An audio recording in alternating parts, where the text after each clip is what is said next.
Menteri Rangba ke Jela hindin kesengi ulah pentip bagi chairman jong baro artli ke regional committee jong ke Assam bat Meghalaya ken Pynlong ke Jingleit Jurip ya ke Khanduli minta kesengi lani lasai.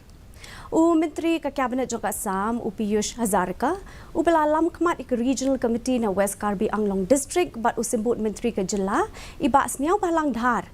Iba on lam khmat ke regional committee na West Giant Hills ken sa let Jurip ya ke Khanduli ban penbet ya ke jing ya ka japut apa deng ke jai medio karbi bat ki penar na ka daw ke jing keno sna be an ya ke check gate ha ke te ke jaka habakran halor ke jing pen kutno ya ke mukot duma bedang shen ke bla bishar ke commission bala lam khmat da justice Rumi Kumari Phukan bala thung da ke sarkar Assam ke batok kit halor ke jing jah mukro hadin ba shimla dan manu bala let mi hakmat ke te commission ha ke por bala Pynlong ke jing bishar Assam House Geelong usang mau laong baka sarkar Meghalaya kala depan bo yala ka jong ke judicial commission.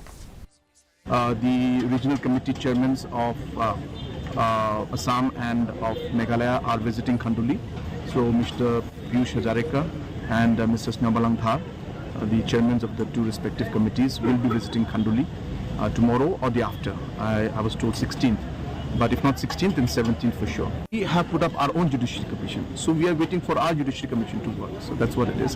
And cooperation is, whenever necessary, our officials are in touch. So it's not that we are completely neglecting. Maybe at that point in time when the person came, our people were not there. So that could be a one-off case. But as I said, the judiciary commission has been put up by Meghalaya.